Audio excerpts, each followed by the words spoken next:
time for the Luke Howard Show, and guess what?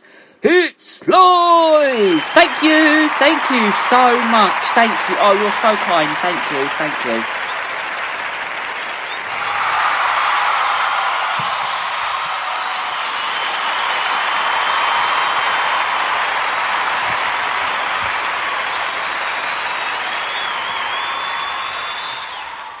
Do you know what? That's got to be one of the longest round of applauses I've ever had on this show. Absolutely brilliant. They're always good, our round of applauses. And just let you know, they're recorded. They're not live. We have not got an audience in the studio at all. It's just on my keypad thing. It's on my thing. Just thought I'd let you know.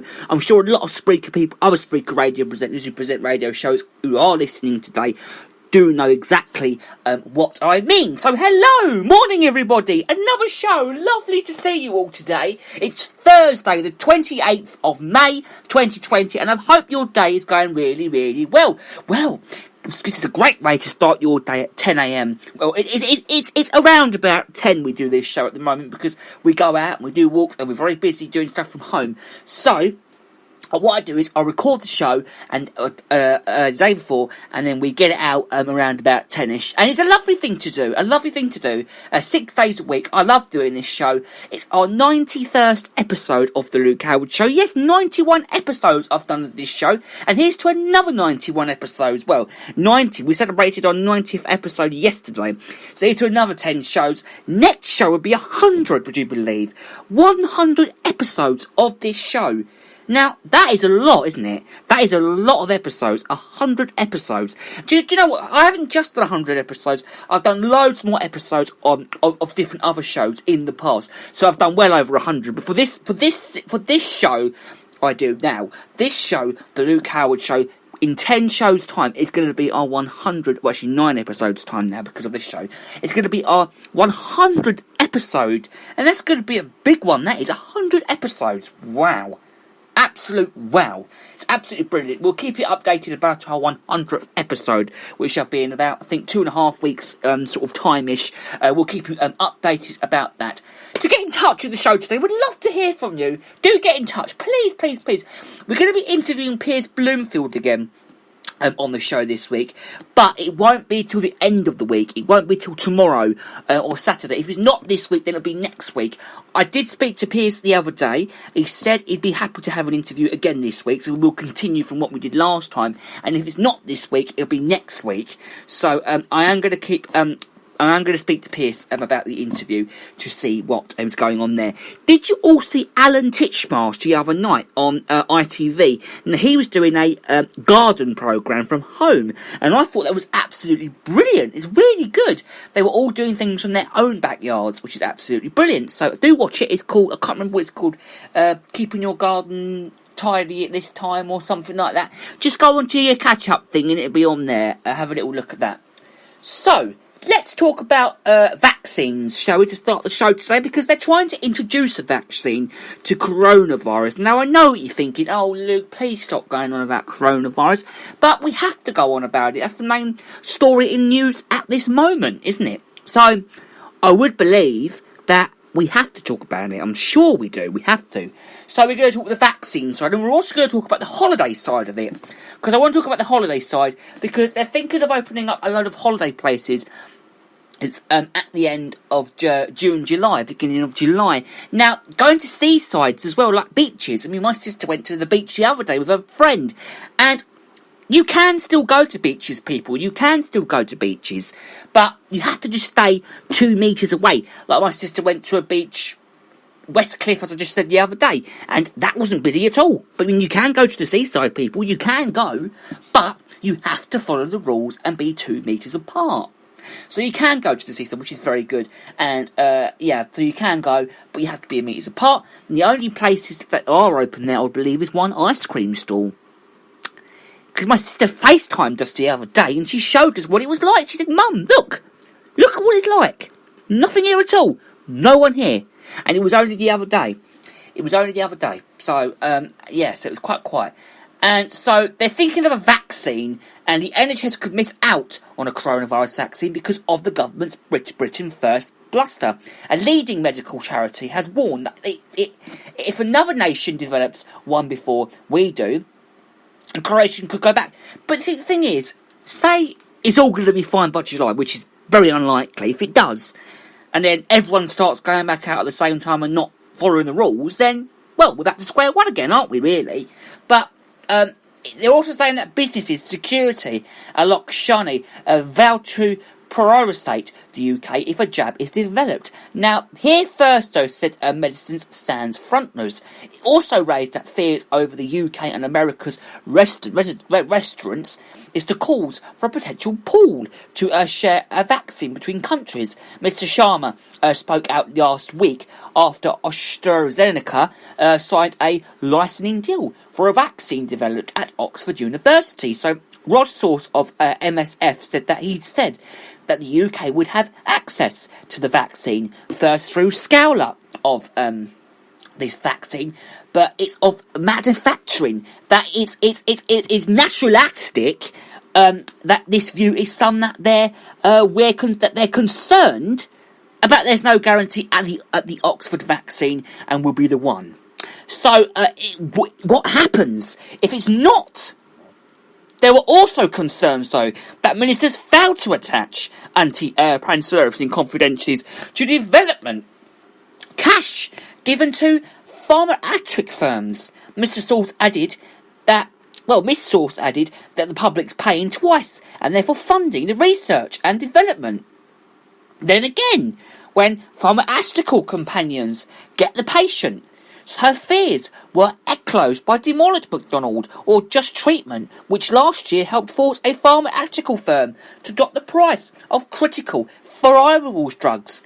AstraZeneca has vowed not to make a profit during these pandemic. But Mr. McDonald, he said that there's a chance. Well, we'll have to vaccinate for millions every year. But it will start seeing AstraZeneca at that point changing high prices, and it turns into billions of pounds.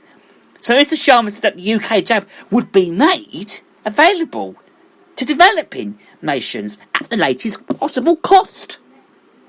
So a government spokesman said that the UK is the absolute biggest donor to the Coalition for Epidemic Preparedness and innovations if the Oxford vaccine is successful. Now, AstraZeneca will work to deliver 100 million doses, including 30 million in the UK by September. Now, September, that's when they're all hoping that schools and colleges will actually go back. But will it? By September the 7th, which is when we're supposed to be going back? Do you think that's right? But they think the vaccine will be ready by September this year. It could be, but it might not be. I mean, who knows? Anyone, it's hard, really, isn't it? It's very, very hard. So, and they will also work with global partners on distribution as well. So, there you go. They are introducing a vaccine, basically, that could be coming out by September, is what they're trying to say. So, a family of a couple with dementia who died of COVID-19 8 days after it, apart, are taking legal actions. Steve Mining claims that staff failed to use PPE with the dad and of Norman after mum Shirley had been taken to hospital. He security firmed workers in his father's room at Cheryl House in Chigwell, Essex, which I know very well, after he claims that he was told 40 of 93 residents had symptoms. So Steve, 45, told the home that he had video of his dad being handled more than 60 times without masks or gloves. He says Northern was given a notice of election only hours before being hospitalised. So Steve has hired lawyers Lee Day and says that I feel numb. We've had another double funeral. I think the funeral parlours are doing really well at the moment. They must be making fortunes and fortunes and fortunes of all this going on, don't you think? I think that's what's been going on with them at the moment at all. So, Steve had also hired lawyers and said that I feel numb and he's only admitted to one time after using PPE. Emma Jones of Lee Day said that the family deserve answers, inclusively with runs the home, which runs the home, said a worker had been disciplined over one incident, adding that the concerns raised after underlining investigation. So, let's look at the holiday side of this now, shall we? Because, okay, so this is Europe's door ago for tourists. So Spain, Spain, it will pop to 46,940,000 deaths as a pop, and deaths is 28,628. So Spain has announced that foreign tourists will be welcome from July this year. Now, do you think it should be July? That's not next month. That's actually the month after. Now, it could all die down by then. It could possibly be by then. It could be. Could it be by then? It could be. They're saying it can, but it's hard, really, isn't it? So in Portugal, 10,280,000 it will pop, and deaths is 1,289, and they get a lot of visitors a year. But like Spain, 15.3 million, and then Portugal's 2.8 million. So hotels are reopening on June the 1st. Whoa! June the 1st. That's this Monday. Do you think hotels are going to be opening next week? They shouldn't open them up then, because how are they going to do social distancing in a hotel? Come on, really? God, it's just pointless, really. But at 24 hours between guests, beaches are going to be opening on June the 6th. Really? I don't think so. When is June the 6th, anyway? That's a Saturday, isn't it? I thought it was. Yeah, because that's where my eye appointment's meant to be. I'm supposed to be having my eye appointment then, but I doubt that's going to be happening. So let's talk about Greece now, shall we? Because their population is 10,720,000, and their deaths is 169, but 2.4 million UK visitors a year. So hotels and tourist spots are set to reopen from June the 1st as well. Really? Blimey. So there you go. So Turkey is 82 million, and deaths is 4,746, but they've also got 2.5 million there as well. Really? Blimey. So they're still in lockdown though, but government is keen to restart the tourism industry, which accounts for the 10th of the economy. Hotels and beaches could be open by next weekend. Really? Visitors must quarantine for 14 days and face masks. I don't think anyone's going to be going on holiday now for a very, very long time, to be honest with you. Do you think that? I don't think it's going to be happening at all. So of course, public transport as well, public spaces, sun longans, 15 million apart from beaches is to reopen. So Italy is one of the most worst affected places with it at the moment, but that's had 16,360,000 of pop, and deaths is 32,616 and 4.23 million UK visitors a year. But borders are due to reopen on June the 3rd. Would you believe? When is June the 3rd? Next Wednesday is June the 3rd, would you believe? But bars and cafes are going to be opening up as well, and beaches are scheduled to follow soon. Really? And they've all got to wear face masks in enclosed public spaces, and beach umbrellas must be 5 metres apart. That's longer than 2 metres apart, really, though, isn't it? That is a lot. That is a lot, though, there, really. Come on, that is a lot there. And in France, do you want to hear what's happening in France? Well, their pop is 62,990,000, and their deaths is 28,289. They welcome 8.5 million UK visitors a year, but borders are set to be closed there until at least June the 15th, which is when a lot of shops and retail places here are supposed to be reopening back up. But on Monday next week, the 1st of June, would you believe car retail shops are going to be reopening up then? Wow, I'd like to see that happen. Bars and cafes are likely to reopen until Tuesday next week. And beaches are gradually reopening from June the 8th.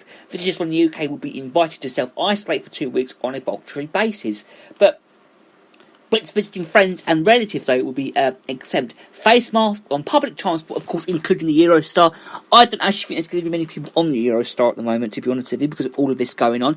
Don't you think? Because I think it's going to be very hard at this moment, to be honest. And I think we'll leave talking about the holiday thing there. But coffee was a real wake-up, though, because ansioma is not a word. It's heard before the crisis. It means to lose your sense of smell and mind when in late March, as it was brewing a morning coffee. This didn't help any daily ability to function, but the real worry was ansioma being linked to COVID-19. So advice was patchy, though, wasn't it? But ansioma was gone by the time it was confirmed. This is by Aaron Sharp. This is an editor, and this is on May the 18th, but an antibody test from Superdrug, which involved pricking my finger, he said, and sending back a vial of blood, proved positive, and he wondered if he'd spread the virus when it came to symptoms. But why didn't the government wake up the the coffee though. They didn't really wake up to smell the coffee though, did they? So yeah, we'll have to look into that one and see what we can find about that. And yeah, so is there any more stories you're going to talk about on the show now? Because I want to talk about